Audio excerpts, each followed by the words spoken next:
Parte Vullart, gira di testa Ivan Andres.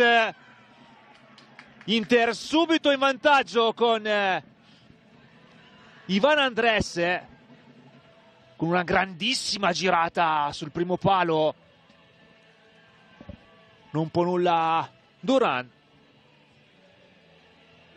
E allora arriva il secondo gol in campionato per tutto pronto.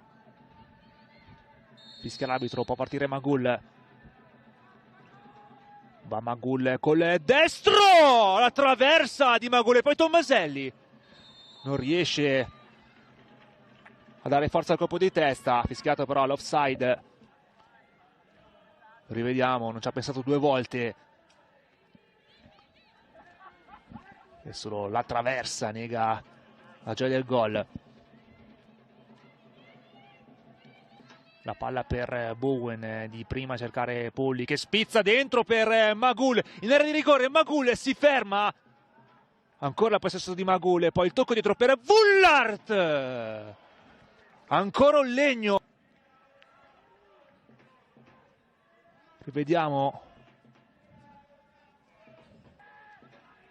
Milinkovic, altro lancio lungo, in ritardo Plejdrup, in vantaggio Polli che può gestire questo pallone. Ancora Polli, resiste all'attacco di Plejdrup, si prende il fondo, entra in area, il cross dietro per Vullart, l'appoggio su Tomaselli, la conclusione di Martina Tomaselli dalla distanza che pesca l'angolino e arriva al 2-0 dell'Inter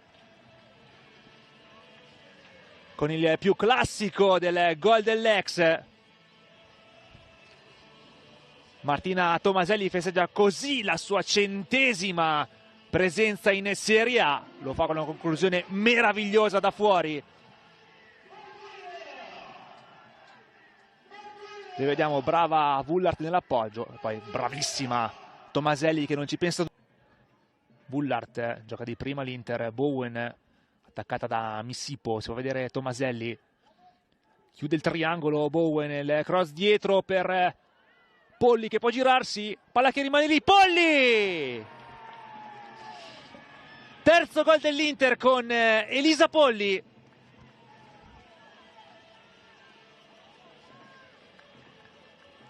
Altra ottima azione interista. Polli brava a ribadire in porta dopo la conclusione di Magul. Non riparte l'Inter, prova a spingere un po' il Sassuolo. La conclusione di Eymen, palla che rimane lì. Missipo! Grandissima risposta di Runasdottir. Rivediamo la conclusione di Mella e poi Missipo. Attenzione al tocco. L'interista fa proseguire l'arbitro. Ancora il Sassuolo con questo pallone dentro per Monterubbiano. Gli dice no Runasdottir. Qui il pallone dentro per Monterubbiano, provato ad andare con l'esterno. Runasdottir. Attenzione, il pallone per Bugeia che è sola. Bugeia contro Duran. Bugeia! La grandissima risposta di Duran. Tempo di Andres. E poi nella ripresa ci prova ancora negli ultimi secondi finali. Non c'è più tempo. Basta così, finisce 3-0 per l'Inter, questo match che vale la quarta giornata